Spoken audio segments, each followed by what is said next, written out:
Alumnos y alumnas también que nos acompañan el día de hoy. Continuando con el marco de las actividades de la Semana Académica y Cultural 2022, tengo el honor de presentarles al ingeniero Hiram Alejandro Carrillo, quien nos impartirá la conferencia titulada La ciberseguridad en el mundo empresarial y la ciberguerra, security. Muy buenos días, ingeniero. Adelante, puede comenzar. Hola, ¿qué tal? Buenos días. Muchas gracias por la invitación. Antes que nada, he preparado una pequeña presentación para explicarles de qué vamos a hablar el día de hoy. Bueno, vamos a ver primero que nada qué es la seguridad, no detalles específicos de qué significa o cuáles son las cosas técnicas. ¿Me pueden decir si se ve bien? Vamos a hablar acerca de, por ejemplo, cuáles son las áreas en las que ustedes pueden trabajar, qué es la seguridad de la información, qué es la ciberseguridad, si en algún momento ustedes están interesados en tal vez que terminan la carrera o en entrar a este mundo de la ciberseguridad, bueno, qué tantos campos hay, ¿no? Muchas personas solamente conocen tal vez la parte de hacking, que es lo que todo el mundo escuchamos en los medios, en las noticias, y también la parte de tal vez las personas que se encargan de la seguridad de la información en una compañía. Pero a grandes rasgos, pues les voy a platicar muchos de los campos o de los subcampos que existen dentro de esta parte de seguridad informática. Posteriormente a eso vamos a ver ahí algunos ejemplos de cómo se aplica la seguridad informática tanto en las compañías, cómo se pueden monitorear algunas personas o algunos grupos de ataque y también cuáles son las implicaciones, ¿no? Por ejemplo, ahora estamos viviendo pues un hecho entre Rusia y Ucrania. ¿Qué es lo que está pasando con ellos, no? Todo el mundo habla acerca tal vez de los misiles, de la invasión, todo acerca del mundo físico, pero hay muchas cosas que están sucediendo y que vienen sucediendo desde hace muchos meses acerca de la ciberseguridad, ¿no? Cómo es que estos países pues están atacando unos al otro, cómo es que muchas personas están participando en esto que llaman la ciberguerra, qué es lo que está sucediendo con la ciberguerra y que, por ejemplo, cómo un país puede atacar a otro, ¿no? Entonces, no sé si ya se ve mi presentación. Sí, ya se ve de forma correcta. Muy bien, perfecto. Bueno, pues mi nombre es Hiram Camarillo, yo soy director general de Security y me pueden encontrar en Twitter como Hiram Cook y también pueden seguir a mi empresa que se llama @security. En Twitter posteo mucha información acerca de ciberseguridad, intento hacerla en español, intento que sea un poco más entendible, no cosas muy técnicas, a veces explico algunas cosas. Y bueno, de los campos que a mí me gustan mucho es la parte del threat hunting. ¿Qué es eso del threat hunting? Es cuando tú descubres que hay una amenaza o un actor amenaza, se le llama, o digámosle un cibercriminal. Bueno, ¿qué hace? ¿En dónde se desenvuelve? ¿Cuáles son los foros en los que participa? Tal vez si en algún momento alguien filtra su nombre, su dirección, su correo electrónico, a qué empresas va a atacar, qué información es la que está vendiendo, cuánto le está vendiendo, etcétera. Eso es parte del threat hunting. Phishing, pues es algo muy común que todo el mundo conoce, que son los correos electrónicos que nos llegan de, oye, el presidente de Nigeria o el príncipe de Nigeria te quiere dar un poco de dinero, ¿no? Tal vez de que su padre murió y te acaba de dejar, solamente tienes que enviar 100 pesos, 200 pesos o $100 hacia esta cuenta en Costa de Marfil. Malware, que es un tipo como de software malicioso en el que una vez que se instala en una computadora, pues te puede permitir tener acceso al equipo a través de a través, no sé, todo el mundo conoce, por ejemplo, TeamViewer, no sé si conozcan AnyDesk. Bueno, una vez que este malware se instala, una persona puede tener acceso directamente hacia tu computadora, o SINT, que también es otra parte de la ciberseguridad, que es el Open Source Intelligence. Esa parte se dedica a recolectar toda la información que existe en Internet, a analizar toda esa información y hacer inteligencia. ¿Qué quiere decir inteligencia? Que una vez que tú recoges cierta información, no sé, por ejemplo, acerca de una compañía, como puede ser en este caso Security, bueno, a través de ciertas investigaciones o ciertos métodos, herramientas que existen en Internet, es decir, por ejemplo, mucha gente usa Google. Si tú aprendes a usar Google, pues estás entrando a la parte del Open Source Intelligence, puedes identificar cuáles son los servidores de esa compañía, qué personas trabajan en esa empresa, fotografías tal vez de la empresa internamente, etcétera, muchas cosas. Otra cosa que también son las brechas de seguridad, es decir, cada que alguien roba información y la postea en alguno de los foros, bueno, también en esa parte me gusta involucrarme mucho. Y Mobile Security, que quiere decir que hacemos análisis, o bueno, también me gusta hacer muchos análisis a las aplicaciones móviles.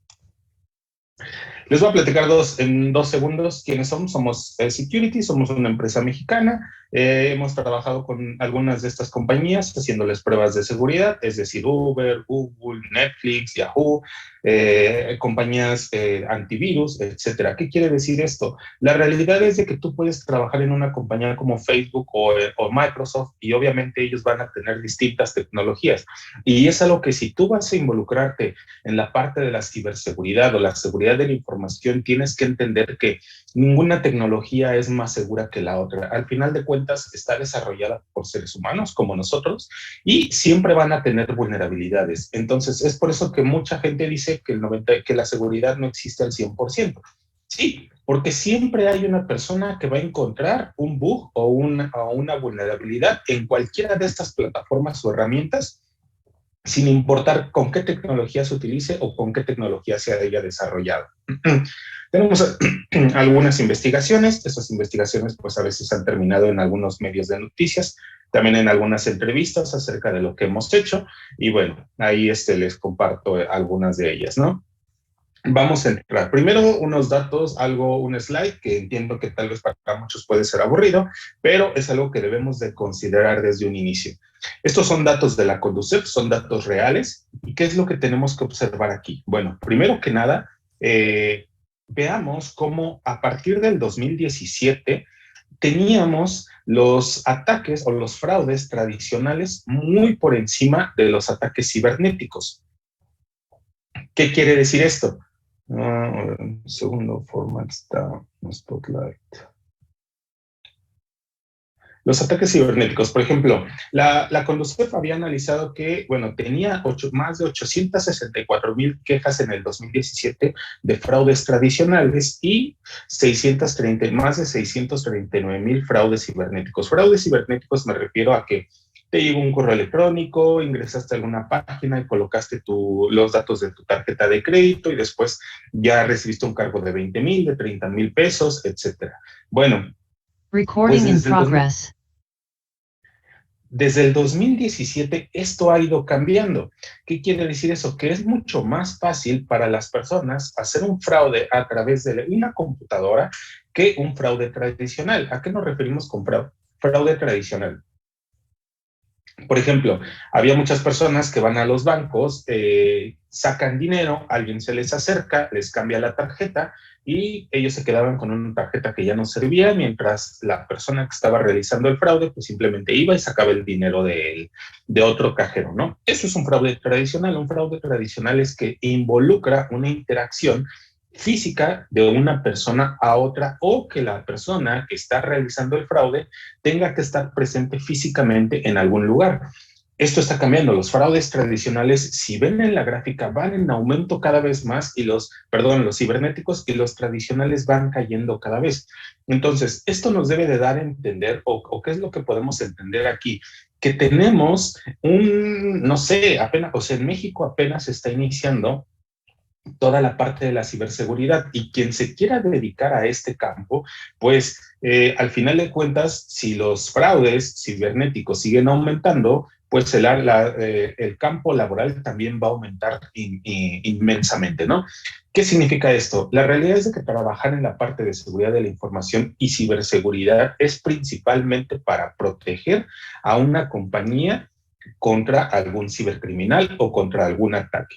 Obviamente sí, tienes que cuidar también internamente la seguridad de la información, a tus empleados, que algún empleado tal vez no se robe información, que no le proporcione acceso a otra persona, que no comparta sus contraseñas, etcétera. Pero muchas situaciones al día de hoy se están presentando en el que tú tienes que trabajar más que nada para proteger a una compañía contra grupos que obviamente son mucho más expertos que otras personas en la parte de la ciberseguridad, que ellos se dedican 24 horas o 48 horas para analizar una compañía a través de distintas herramientas y distintos métodos, como el que habíamos hablado del Open Source Intelligence, para tener acceso a esa información, extraerla, robarla o pedir alguna, no sé, una cantidad de dinero, ¿no? Para no filtrar esa información. Ahora bien, ¿cuáles son los campos de la seguridad informática? Aquí tenemos que considerar que existen dos, bueno, le llamamos seguridad informática a todo lo que se engloba, es decir, seguridad informática incluye lo que es seguridad de la información, seguridad de las tecnologías de la información y ciberseguridad. Podríamos decir que esos son los tres subcampos. ¿Qué quiere decir seguridad de la información? Bueno, que tenemos que cuidar toda la información que tenemos en nuestros equipos, que genera la compañía, incluso si lo vemos a nivel personal, pues la seguridad de nuestra información personal, que puede ser los datos de nuestra tarjeta de crédito, nuestro nombre completo, nuestro CURP, nuestro RFC, nuestros estados de cuenta bancarios, o sea, mucha información que si en algún momento alguien llega a saber acerca de nosotros, pues puede llegar tal vez a un tema de extorsión o a un tema mucho más peligroso, ¿no? Entonces, a eso se dedica la seguridad de la información. Hay muchísimas mejores prácticas, hay muchísima documentación en Internet, tanto de paga como gratuita, que te enseña cómo debes de proteger esa información. Debes de clasificarla, debes de saber qué información es más importante que otra, qué medidas de seguridad requiere la información más importante, cuánto dinero tienes que invertir en esas medidas de seguridad, etcétera. Y bueno, seguridad de las tecnologías de la información, eso va muy enfocado hacia la parte de la tecnología, los servidores. ¿Qué quiere decir esto de los servidores o tal vez la infraestructura? Si tú tienes tal vez una empresa que se dedica, por ejemplo, a Netflix, ¿no? ¿Cuál sería la seguridad de las tecnologías de la información? Bueno, Netflix tiene herramientas para mitigar ataques de DDoS, es decir, que nadie pueda tirar su servicio y que todo el mundo podamos tener acceso a los videos las 24 horas, los 365 días del año, que se haga una correcta implementación en los servidores, en sus balanceadores de carga, en las conexiones que los usuarios tienen hacia Internet, en tal vez los equipos que tienen almacenadas las películas, cómo se reparten esas películas, cómo se distribuye ese servicio, etcétera. Entonces, aquí estamos hablando de puras cosas acerca de TI o infraestructura. Hay un sinfín, hay muchas cosas dentro de la parte de seguridad de las tecnologías de la información que son como subespecialidades. Si nosotros nos ponemos a hacer un análisis de cuántas subespecialidades hay dentro del área de seguridad informática, es decir, dentro de la seguridad de la información, seguridad de las tecnologías de la información y la ciberseguridad, no sé, podemos a lo mejor generar unas 60 carreras. ¿Qué quiere decir que 60 carreras? Si yo me voy a especializar en seguridad informática, ok, puedo elegir entre ¿Qué es lo que quiero hacer? ¿Seguridad de la información? Bueno, si quiero hacer seguridad de la información, bueno, hay 20 subespecialidades de seguridad de la información. Si quiero meterme en la parte de tecnologías de la información, hay otras 20. Si quiero meterme en la ciberseguridad, bueno, me puedo especializar en otras 20. A eso me refiero con 60 tipos de carreras. Hay muchas compañías, como pueden ser Facebook, Google, Netflix, que no solamente tienen un equipo de 5 o 6 personas como normalmente se tiene aquí en México, sino se tiene un equipo de 60, 80 personas o incluso 100 personas por cada país. ¿Por qué hay tantas especialidades y hay tantas cosas por hacer dentro del mundo de la seguridad informática que una sola persona no lo puede hacer todo, ni tampoco lo puede saber todo? Parte de seguridad de la información, para quien le interese toda la parte de, por ejemplo, de la documentación, de la parte de los procesos, de la parte de los análisis, revisiones, más que nada como la administración dentro de una compañía. Bueno, está algo que se llama gobierno de la seguridad. El gobierno de la seguridad es una persona, o quien está a cargo en esa área es una persona que se dedica más que nada a organizar a todas las otras áreas. Es como el director de una compañía, pero no es de la compañía, es el director de la seguridad de la información. ¿Qué es lo que tenemos que hacer? ¿Cómo tenemos que evaluar? ¿Qué auditorías tenemos que realizar? ¿Qué auditorías tenemos que responder? ¿Cómo yo, como encargado de la seguridad de la información, tengo que decirle a mis jefes, es decir, al CEO, al CTO, a la mesa directiva, cuáles son los avances, cuánto dinero me están dando y qué estoy haciendo con ese dinero? Entonces se puede entender como que el gobierno de la seguridad es quien orquesta la seguridad, tanto seguridad de la información como seguridad de la información como ciberseguridad. Hay otra parte que se llama riesgos. La parte de los riesgos mide qué tantos riesgos existen dentro de una compañía, ya sea a través de un proceso, a través de herramientas que se están implementando, a través de ciertas áreas. Es decir, ok, ¿cómo yo puedo medir un riesgo? Bueno, si yo voy a transferir información de la empresa A a la empresa B, ¿cuáles son los riesgos que yo tengo para transferir esa información? Bueno, la información puede ser muy importante. La información, si en algún momento alguien llega a tener acceso, pues probablemente nos pueden llegar a hackear, podemos llegar a tener pérdidas financieras. ¿Cuánto nos van a costar esas pérdidas financieras? ¿Qué es lo que tenemos que hacer para evitar esos riesgos? ¿Cuál es el nivel de riesgo? Etcétera. También existen muchas metodologías con base a eso. Obviamente, una persona que mide los riesgos le tiene que decir a la persona que lleva la parte del gobierno de la seguridad cuáles son los riesgos dentro de la compañía y qué podemos hacer con eso, ¿no? Entonces se trabaja en conjunto. La parte de operaciones es una persona que se encarga de las operaciones. Las podemos entender como todas las cosas operativas que se hacen dentro del área de TI. ¿Qué podemos decir con operativas? Por ejemplo, ¿quién administra los servidores? ¿Cómo se administran? Si tal vez cada que se realiza un desarrollo de software le tenemos que hacer pruebas de seguridad, cómo podemos hacer esas pruebas de seguridad, cómo tal vez los desarrolladores tienen que implementar ciertas cosas dentro de el software. Ok, los desarrolladores conocen de seguridad, conocen de desarrollo de software seguro. Ese desarrollo de software seguro está bien implementado, se están cuidando tanto desde el desarrollo hasta la implementación, hasta las funcionalidades. Las personas, tal vez algo muy sencillo, por ejemplo, en la parte de operaciones, las personas tienen en algún momento un problema para ingresar con sus equipos a la empresa. Bueno, sí tienen, entonces hay que ver por qué las operaciones se están deteniendo. Muchos hemos escuchado que en algún momento se cayó Netflix, se cayó Google, se cayó Facebook, se cayó el Internet, se cayeron muchas compañías, o que tal vez no podemos acceder al servicio o a una página de una compañía. Bueno, eso es parte de las operaciones y también lleva una parte de la ciberseguridad. Tal vez es un ataque quien nos está tirando. ¿Cómo podemos resolver ese ataque? Seguridad lógica, eso va mucho más enfocada hacia cómo vamos a proteger la información dentro de nuestros sistemas. La información va cifrada, la información requiere una contraseña para ingresar, cuáles son las personas que van a tener acceso, vamos a necesitar tokens, vamos a necesitar sistemas de autenticación, vamos a necesitar sistemas se llama Identity Management, gestiones de identidades, etcétera. Entonces, a partir de ahí tenemos que evaluar qué es lo que tenemos que hacer, cómo tenemos que implementar la seguridad lógicamente, es decir, la información que está dentro de un sistema y cómo se va a transferir toda esa información, ¿no? Obviamente, si lo vemos de una manera mucho más general, la seguridad lógica trabaja en conjunto con el área de riesgos y el área de operaciones. Entonces, así es como en conjunto pueden definir cuáles son las correctas, como el correcto seguimiento o cuáles son las adecuadas medidas de seguridad que podemos seguir para tener una correcta seguridad lógica. Ahora, la parte del BCP. Eso es, bueno, BCP y DRP son algo que van casi de la mano. BCP se llama Business Continuity Plan, que se llama continuidad del negocio, plan de continuidad del negocio, y Disaster Recovery Plan, que es plan de recuperación ante el desastre. ¿Qué es lo que quiere decir? Las empresas tienen que operar constantemente. Cuando no podemos entrar a Facebook, obviamente todo el mundo nos quejamos, ¿no? Vamos a Twitter o vamos a otra red social.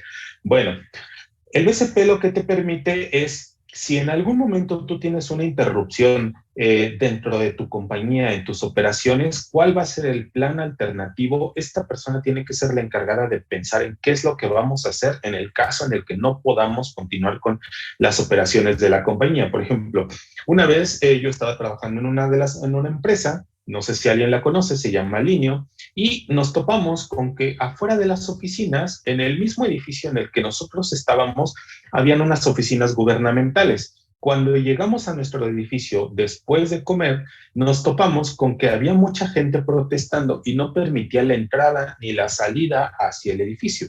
Entonces ahí, obviamente, había un problema, porque todas las personas que habíamos ido a comer no podíamos ingresar por nuestras computadoras y no podíamos continuar trabajando, porque estas personas no nos dejaban. Ok, entonces ahí el encargado del BSP o del Business Continuity Plan tenía que decir, ok, todo el mundo tiene VPN, puede irse a su casa, tienen computadoras personales en sus casas, es momento en el que todo el mundo se vaya a su casa y empiece a trabajar desde allá porque no sabemos a qué hora va a terminar esta protesta.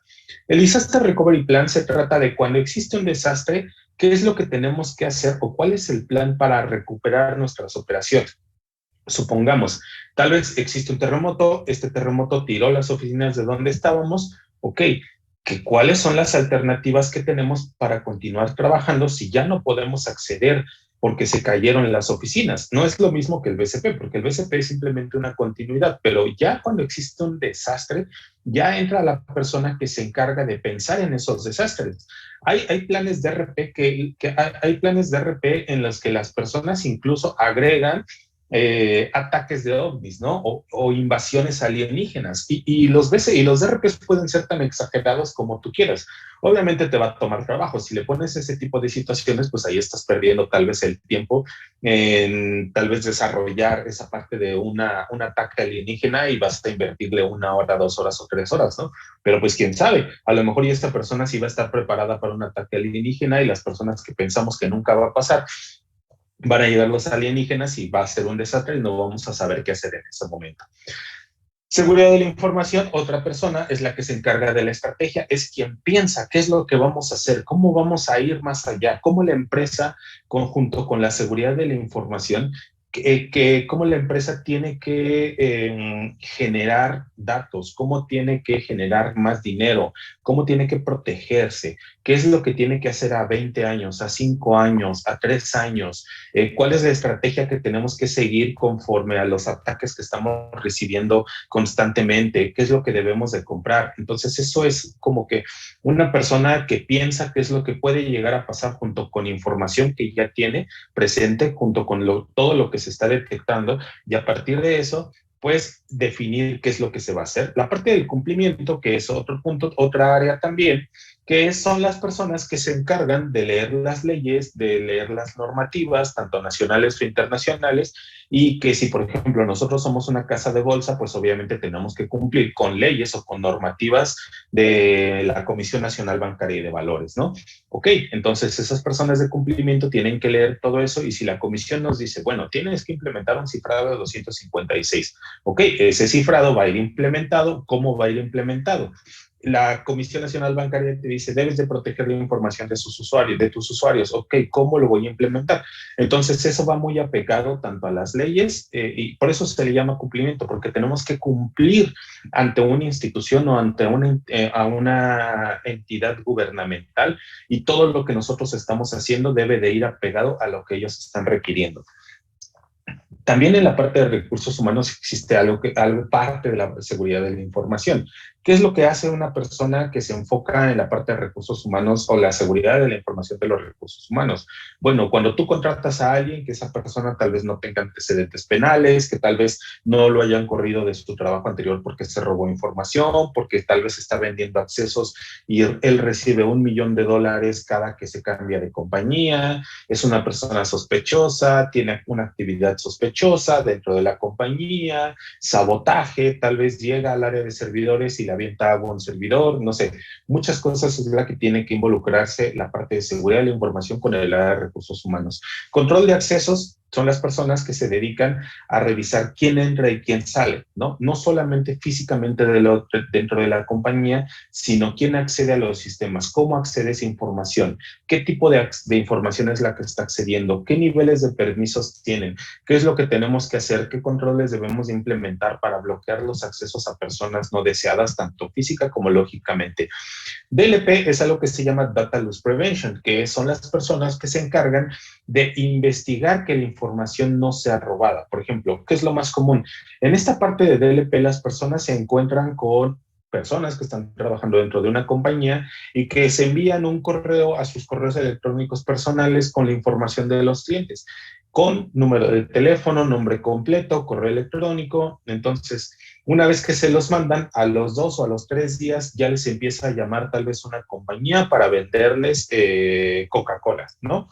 Entonces, eso es DLP, es monitorear qué información es la que sale de la compañía, cómo sale, en qué forma está cifrada, quién la está sacando, hacia dónde va esa compañía. Obviamente aquí se necesita pues muchas herramientas porque esto no puede ser realizado por una persona o algo demasiado visual, sino tienes que implementar herramientas que muchas veces son un poco caras, pero que, por ejemplo, los bancos utilizan mucho esto y que tienen constantemente alertas de seguridad y si ves que alguien está sacando información, bueno, pues detienes el correo, vas, entrevistas a la persona, revisas su computadora, etcétera. Es todo un proceso.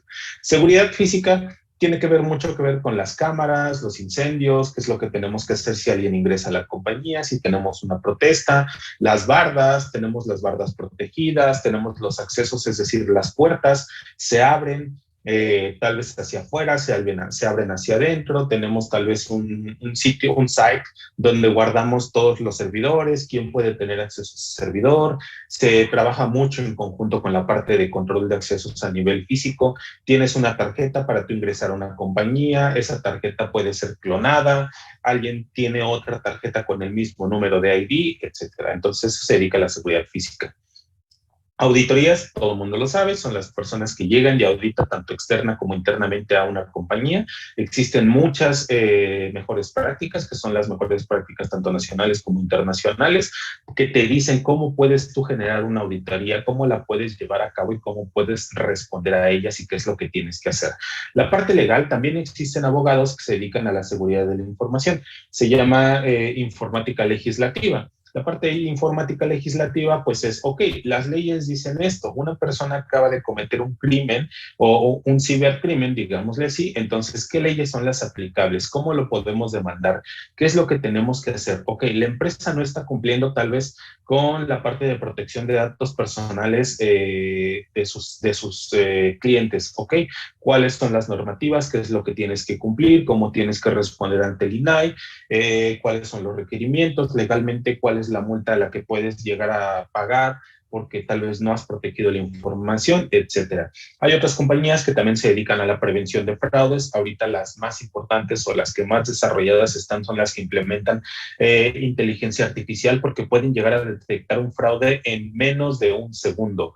Es decir, que si tú realizas una compra con una tarjeta de crédito que tal vez está clonada o tú clonaste la tarjeta de crédito e intentas comprar algo, bueno, automáticamente esos sistemas detectan todas esas transacciones y lo que hacen es decir, oye, esta tarjeta está realizando una compra en Acapulco, pero el dueño de esta tarjeta está en Ciudad de México porque hace 5 minutos hizo una compra, tal vez en Santa Fe, y ya que la están pasando en Acapulco, están intentando comprar tal vez una lavadora, pero la dueña de esta tarjeta de crédito jamás ha comprado una lavadora, es decir, tal vez ni siquiera tiene casa o compró hace 5 meses una lavadora, entonces no puede comprar otra lavadora.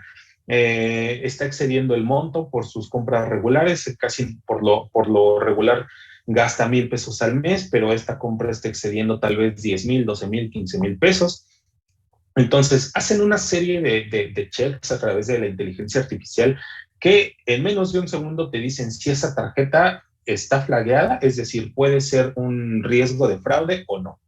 Otra parte es la ingeniería social, que aquí las personas se dedican a engañar a otras personas, es decir, envían correos de phishing. La ingeniería social también hay algo que es como jugar con la mente de las personas. ¿Cómo puedes jugar con la mente de las personas?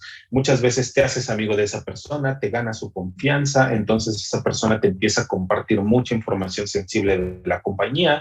Estas personas empiezan a recolectar toda esta información.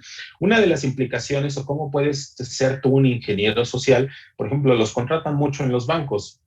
Contratan mucho a empresas de seguridad para que hagan ingeniería social a los bancos. ¿Qué es lo que hacen? Ellos van, ingresan al banco, dicen que vienen porque van a arreglar un servidor o porque van a arreglar las cámaras. Tal vez los del banco ni siquiera checan si realmente contrataron esa compañía. Dicen, ok, ¿de qué compañía vienen? Los dejan pasar. Entonces, así van engañando a todas las personas que se topan dentro de la compañía, hasta que ellos llegan a algún equipo que tal vez esté desatendido, que no esté bloqueado, insertan una USB, ejecutan algo y simplemente la computadora inmediatamente se conecta a los servidores de afuera, donde le van a reportar al otro equipo, y las personas de ingeniería social pues ya lograron su cometido. Ingresaron físicamente a una empresa engañándolos a través de ciertos trucos o a la mente de las personas que supuestamente deben de proteger a la compañía, y ya infectaron a una compañía, ¿no?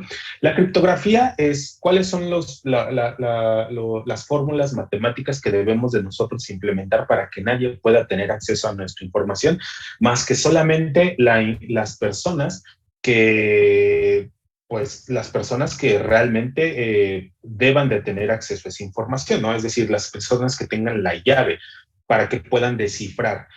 No sé si alguien haya visto la película de Enigma o Código Enigma. Ese es un mejor ejemplo y es muy entendible para todo el mundo, y está muy padre la película para que ustedes puedan entender qué es lo que se puede hacer con la criptografía, que es un punto importante que al día de hoy, y que también en la Segunda Guerra Mundial fue como un parteaguas, cuando se transmitía información, cuando los nazis ya estaban implementando la criptografía para sus comunicaciones. Bueno, ahí es donde se dieron cuenta que podían comunicarse libremente sin que la otra persona o el otro país los interceptara y adivinara sus planes.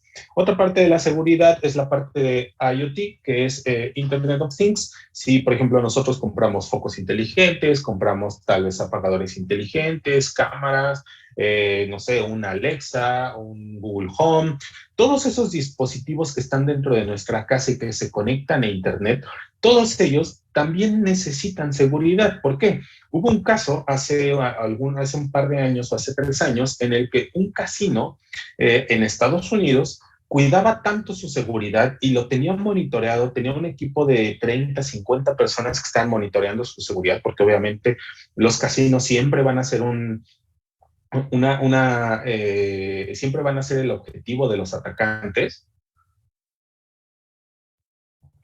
Entonces, los hackers o estos cibercriminales no encontraban una forma de poder ingresar al casino o a los sistemas del casino. ¿Qué es lo que se dieron cuenta estas personas? Se dieron cuenta que en el casino había una pecera, y esa pecera tenía un regulador de temperatura que era inteligente. Ese regulador de temperatura se conectaba a través del Wi-Fi para tal vez decirle al encargado o a quien esté monitoreando la pecera, le decía, oye, ¿sabes qué? La temperatura está muy alta, la temperatura está muy baja, necesitas atender a los peces, etcétera, etcétera. Bueno, pues los atacantes descubrieron que ese sensor de temperatura era vulnerable o se podían conectar a él. Una vez que se conectaron a él, lograron infectarlo, y a través de ese sensor de temperatura dentro de la pecera, lograron ingresar a la red del casino y así lograron transferir pues, varios millones de dólares, ¿no? Entonces, imagínense, nosotros tal vez podemos tener un equipo de ciberseguridad muy completo, muy fuerte, pero la parte de si nosotros no descuidamos un poco la parte de las cosas inteligentes que conectamos, bueno, pues ahí es un gran riesgo, todo se puede ir pues al diablo, ¿no? La ciberseguridad, pues, por ejemplo, ya sabemos muchos, se trata mucho de hacking, de atacantes, es decir, las personas que se dedican al pentesting, ese pentesting como es, yo tengo una plataforma web en la que le tengo que hacer tal vez algún análisis de seguridad, ok, ¿cómo le voy a hacer ese análisis? ¿Cuáles son las técnicas que tengo que utilizar? Muchas personas engañan a las personas que quieren ingresar a este mundo con la parte web vendiéndole cursos. La realidad es que los cursos solamente te van a ayudar para que tú te des cuenta cómo es hacer un análisis de seguridad o cómo se puede hacer, qué herramientas son las que te pueden ayudar. Pero, por ejemplo, muchos expertos que se dedican a hacer pentesting dicen que es 80% pensamiento y 20% herramientas. ¿Por qué pensamiento? Porque si tú tienes que analizar cómo funciona esta herramienta, cuáles son los datos que se envían, cuáles son las tecnologías que se han implementado, cómo se almacena esta información, cuáles son las APIs que están conectadas, cuáles son los servidores que responden, cuáles son los dominios, cómo funciona la herramienta, etcétera, etcétera. Una vez que ya comprendes toda esa cómo funciona esa plataforma web, lo único que tienes que hacer es saber qué herramientas tienes que utilizar para explotar o encontrar vulnerabilidades y así pues extraer la información o tirar la plataforma, etcétera. Es por eso que en muchos cursos simplemente te enseñan el 90% a usar una herramienta, pero no te dicen cómo la debes de usar, por qué la debes de usar, en qué tecnologías son aplicables, cómo la debes de configurar. Y te dicen que el 10% es pensar. Es por eso que muchas veces muchas personas ingresan a estos cursos, aprenden algo, pero la realidad la dejan a un lado, ¿no? Entonces, si quieren ingresar a esta parte, que es a la que a mucha gente les interesa, pero pues ya les platiqué de muchísimas otras áreas, pero aún así a mucha gente les sigue interesando la parte del pentesting, vean películas, vean videos. En Twitter hay mucha gente que comparte información de seguridad informática, lean noticias técnicas que yo sé que tal vez en algún momento no la van a entender, pero si empiezan a leer una noticia, encuentran un concepto o una herramienta que ustedes no sepan cómo se utiliza, pues vayan a Google y así pueden ustedes incrementar su conocimiento y empezar a hacer pruebas de seguridad. Hay incluso algunas páginas gratuitas que, por ejemplo, HackMe, creo que sí se llama HackMe o Try to Hack Me, que puedes ingresar, no pagas absolutamente nada y te dicen y te dan ahí algunos como tips, ¿no? De, ok, a ver, ahora intenta encontrar un cross-site scripting y te explican qué es un cross-site scripting y te dicen, intenta esto, ahora tienes un cross-site scripting y así te van llevando parte por parte para que vayas entendiendo la parte del pentesting. Lo mismo sucede para la parte de aplicaciones móviles. Tú puedes descargar una aplicación móvil, puedes decompilarla, puedes encontrar vulnerabilidades, puedes conectarte a la infraestructura de la compañía. Muchos desarrolladores dejan las llaves dentro de las aplicaciones móviles, entonces simplemente tú extraes esas llaves y puedes ingresar a las empresas y extraer toda la información, ¿no? Esto también se debe a que pues, muchas empresas no le dedican el suficiente o no tienen a personas con el suficiente conocimiento para que implementen seguridad tanto en la parte web como en la parte móvil, pero pues son como que las dos principales, ¿no? Son dos áreas muy concurridas, muy competitivas, pero pues si ustedes se dedican o se meten o se involucran mucho en esta parte, la realidad es que nosotros como una empresa de ciberseguridad, hay muchas personas que se dedican a la parte de pentest de web y de móvil, pero es muy difícil encontrar una persona que realmente sepa acerca de estas dos áreas y que sepa bien. Por ejemplo, nosotros hay algo que se llama muros de la fama. Nosotros pedimos un currículum, pero lo principal es dime en cuántos muros de la fama estás. Eso quiere decir que tú encontraste una vulnerabilidad en una compañía. Dime en cuántos muros de la fama estás para que nosotros te creamos que realmente sabes de seguridad. Si estás en uno o estás en dos, estás en el de Facebook, Google o de cualquier compañía, eso ya es un plus sobre una persona que haya tomado 20 o 30 cursos y la realidad es que es así. Aquí en México tal vez no tanto, pero en el mundo así es como te contratan en la parte de seguridad y de pentesting. La parte de infraestructura es cómo voy a proteger a mi infraestructura. Ya que acabamos la parte de las áreas, no se preocupen, no se apuren. La parte de la infraestructura es cómo la voy a proteger, cuáles son los servidores, cuáles son los firewalls, qué herramientas yo necesito, cómo voy a configurar esas herramientas, quién va a ser el administrador, cómo voy a tener un antivirus, a dónde voy a instalar ese antivirus. Es decir, yo me voy a encargar de todo lo que tenga que ver con redes, servidores, cómo los voy a proteger, qué es lo que voy a hacer, mis procesos, mis procedimientos, etcétera. Malware y ransomware, que es algo muy sonado al día de hoy en las noticias. Malware es, ya lo habíamos explicado en un inicio, es un software que se instala en un dispositivo o en un equipo y puede hacer muchas cosas, como activar los micrófonos, activar las cámaras. ¿Cómo lo hacen? Pues simplemente es software que se instala y automáticamente empieza a tener permisos de administrador, se conecta a un servidor, ese servidor es una persona o es una computadora o realmente es un servidor en la nube, y a través de ese servidor el atacante le da a esta persona le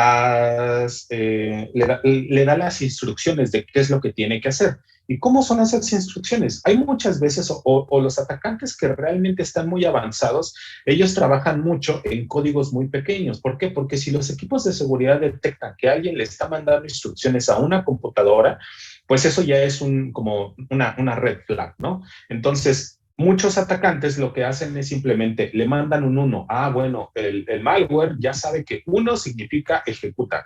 Le mandan un 2. Bueno, el malware ya sabe que el 2 significa activa la cámara. Le mandan un 3. Ya sabe que es activa el escritorio remoto. O le mandan un 10.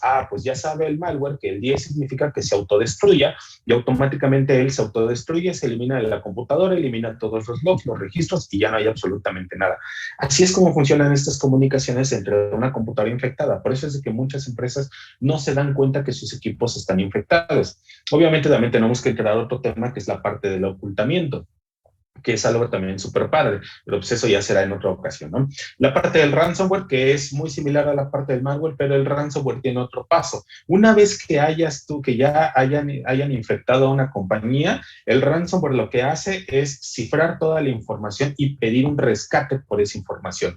Hay grupos de ransomware que sí tienen la llave para descifrar esa información. ¿Se acuerdan lo que platicábamos acerca de la criptografía? Hay otros equipos de ransomware hay otros grupos de ransomware que nunca tienen la llave. Hay otros que no saben cómo implementar las cosas, etcétera. La parte del forense, ¿no? La parte del forense, pues ahí, ¿qué es lo que tenemos que hacer cuando sucede algo dentro de nuestra red? Bueno, ahí esa parte que esas personas que hacen, bueno, analizan qué es lo que sucedió, cómo ingresaron, cuáles son los logs, qué es lo que estuvieron revisando, qué es lo que hicieron estas personas. Entonces, es decir, vamos a todo lo que hizo hace un mes, hace 2 meses, y vamos a investigar qué es lo que sucedió. Igual como un forense normal, pero aquí en la parte de la informática. A ver, denme un segundo, por favor.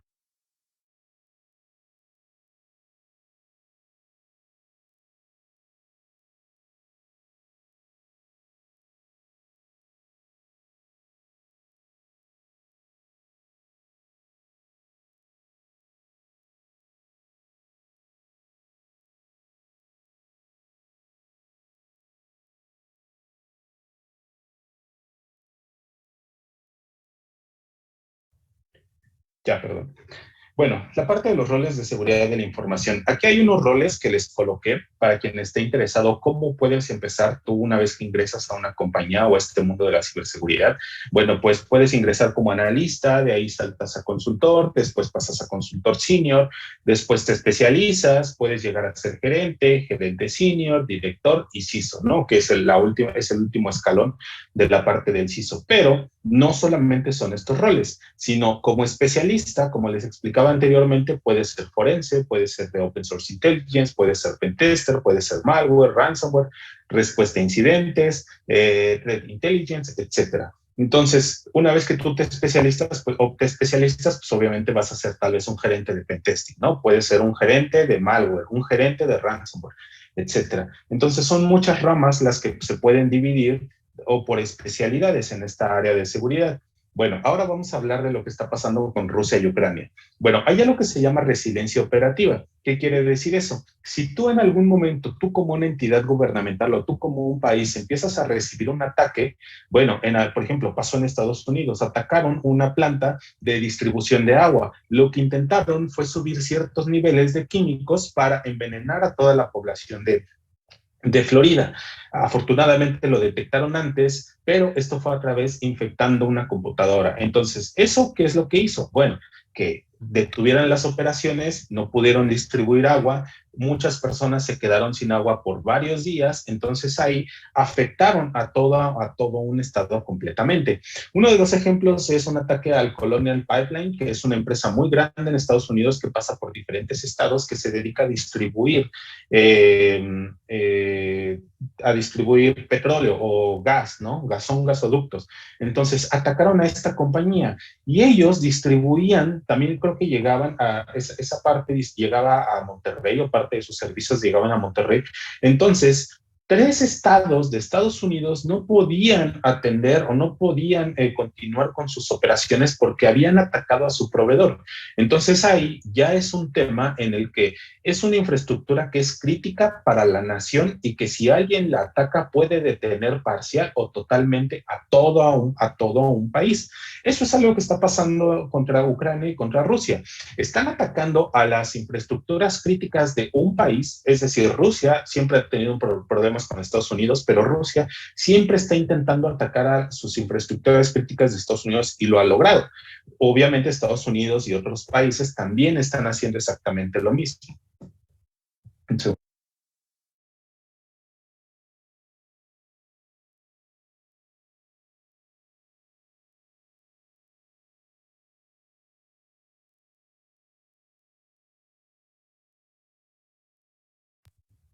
Ya, disculpa.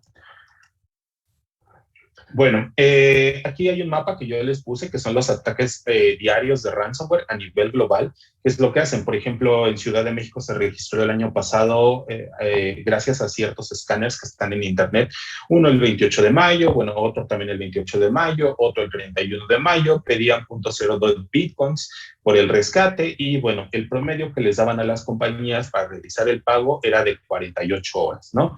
Entonces, si ven en la parte de arriba, que es Estados Unidos, hay muchísimos ataques de ransomware constantemente. En la parte de Sudamérica, pues vemos que en Sao Paulo, en Uruguay, en Santiago de Chile, o sea, en Perú también. Entonces, al final de cuentas, no importa de qué país seas. ¿Por qué? Porque en Internet no hay fronteras. Entonces, cuando estas personas encuentran alguna infraestructura que puedan atacar, simplemente lo van a hacer. Aquí ya es un zoom mucho más grande hacia el mapa anterior. Hay también, una vez que ellos atacan a ciertas compañías, hay muchos mercados en la red de Tor o en la dark web que lo que hacen es vender esta información. Entonces, ¿por cuánto la venden? Bueno, en este caso, por ejemplo, estaban viendo la de Adata. Yo creo que todo el mundo sabe que es Adata, los que venden USBs, memorias USBs, etcétera. Bueno, pues les robaron información en junio del 2021 y toda la información estaba siendo vendida por $500. Hay información que está haciendo que es regalada, hay información que es por $10, hay información por $500. Esto se llama Trade Intelligence, analizar qué es lo que hacen, hacia dónde va la información, quién le está vendiendo, qué tipo de información es la que están vendiendo. Hace poco también el proveedor de Internet más grande en Ucrania, y justamente es el proveedor que utiliza la milicia de Ucrania, pues fue atacado. Entonces, ¿qué hizo? Estaba siendo atacado por Rusia y ¿qué es lo que pasó? Bueno, pues tú al tirar al proveedor de servicios de Internet del ejército de Ucrania, pues tienes una capacidad mucho más grande tanto de detener las operaciones ucranianas para defenderse contra las invasiones de Rusia, ¿no? ¿A qué nos referimos con las operaciones? Bueno, las comunicaciones, el envío de correos electrónicos, tal vez los sistemas de monitoreo, los sistemas satelitales, etcétera. Entonces dicen, ¿para qué ataco a toda una nación si puedo tirar a una compañía y eso les va a afectar para que se puedan comunicar? Así es como funciona la parte de la ciberguerra. También en Ucrania arrestaron a una persona, bueno, el servicio secreto arrestaron a una persona ucraniana que estaba ayudándole a los rusos a decirles qué es lo que estaba sucediendo. Les proveía de comunicaciones, mandaba mensajes SMS a todas las personas alrededor de él de Ucrania en cierto rango, es decir, en kilómetros, donde les decía que pues los rusos ya habían ingresado al país, que se rindieran, que ya no hicieran nada, que ya todo estaba perdido. Entonces aquí se involucra un poco más de ataques de hacking junto con desinformación. También arrestaron a una persona que es una de las personas más importantes en cuanto a un grupo que se llama Revil Ransomware. Entonces, esta persona me parece que tiene 22 años. También aquí hay algo muy importante. Muchas de las personas con las que nos vamos a enfrentar tienen 15, 16, 17, 22 años y tienen un expertise y un nivel de conocimiento en cuanto a ataques, herramientas, desarrollo de herramientas, que son muy jóvenes. Entonces, hay también personas de 40, 50 años que tienen mucho expertise. Pero ahorita muchos de ellos son los que más daño causan, gracias a que muchas empresas no tienen una correcta seguridad, pues son personas jóvenes que aprenden a utilizar herramientas, que se van haciendo expertos y pues que llegan a atacar a una compañía.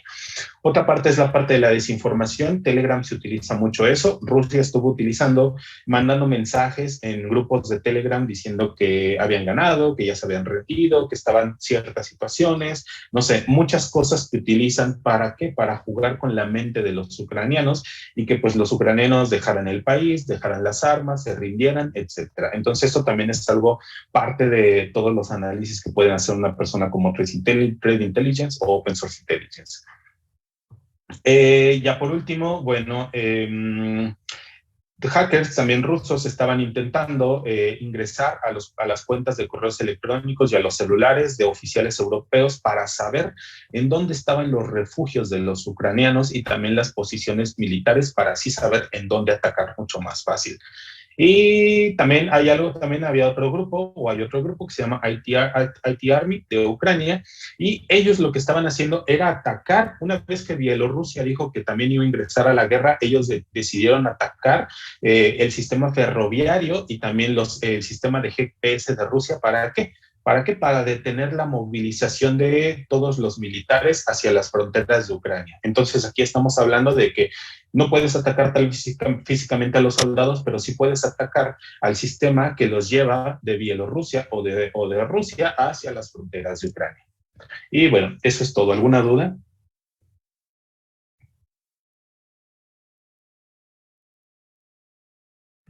Muchísimas gracias, ingeniero. Vamos a abrir como el chat, o bien si gustan levantar la mano para realizar sus preguntas, por favor, para que sea de forma ordenada.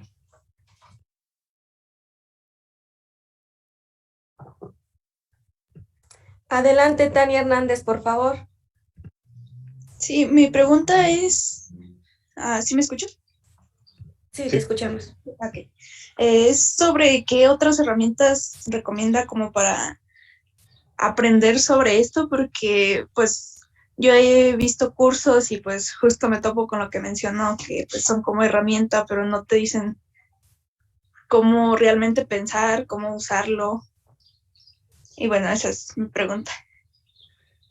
Bueno, en resumen, por ejemplo, puedes entrar a una página que se llama elhacker.net o hay otro que se llama El lado del mal. Son obviamente blogs españoles, pero ellos te enseñan, por ejemplo, tienen muchos posts en español, que eso es una gran ayuda, y te explican qué es lo que tienes que hacer, qué herramientas son las que puedes utilizar para aprender un poco más y cómo funciona cada herramienta y te enseñan a configurarlas. ¿Por qué? Porque, pues, o sea, para hacer un pentesting, para hacer una parte web, para hacer una parte mobile, etcétera.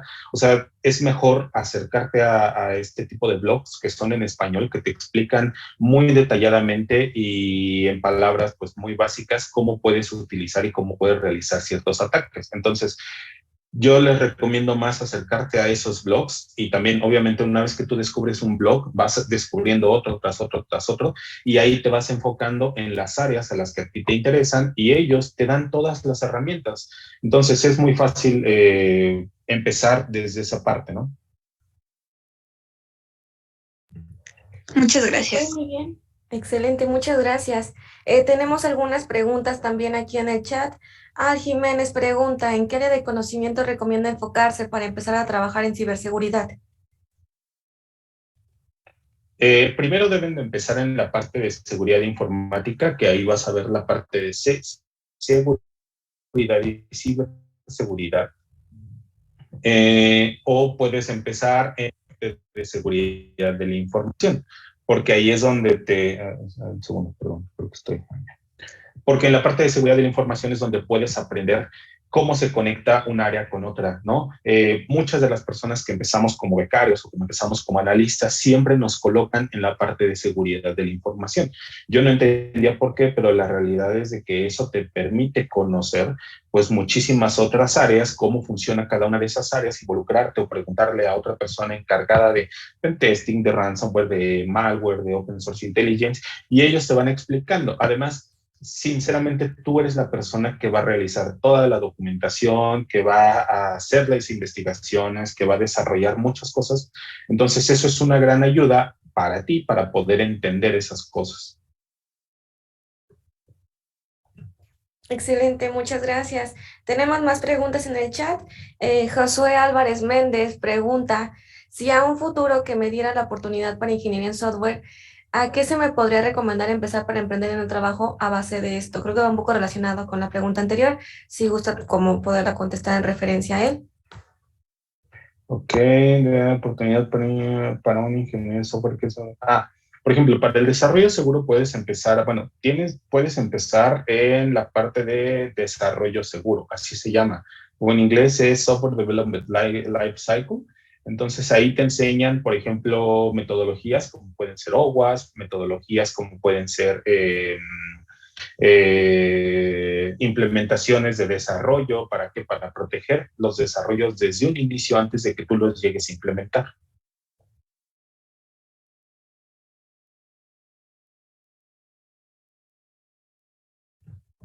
Ok, tenemos una última pregunta. Diego, había leído que no se escucha tanto de ciberataques en Ucrania porque desde mediados de la década pasada empezaron a invertir en ciberseguridad. ¿Esto es cierto? No, la realidad es de que Ucrania lo aceptó cuando empezó la guerra, en la ciberguerra. Ellos tuvieron muchos ataques los últimos 6 meses, incluso llegaron a hackear algunas de las de los sistemas de sus ¿cómo se llaman? Algunas infraestructuras críticas. Entonces, cuando empezó la guerra, ellos empezaron a tener la caída de muchos servicios. Entonces, porque ellos tienen el ministro de Defensa, dijo, oye, ¿sabes qué? Cometimos un error porque no invertimos en la ciberseguridad. Entonces, al no invertir en la ciberseguridad, ahorita estamos viendo estamos viendo que necesitamos ayuda de otras personas. Entonces ellos lanzaron incluso una convocatoria porque no tenían las suficientes herramientas ni tampoco el suficiente poder cibernético como para defenderse contra Rusia. Por eso es de que muchas veces vimos en las noticias de que Anonymous estaba del lado de Ucrania, Anonymous estaba atacando a Rusia. Por eso, porque Ucrania pidió ayuda porque no podía con todo eso y porque no había tenido pues una visibilidad como una estrategia, que es otra área que habíamos hablado anteriormente, de cómo poder defenderte.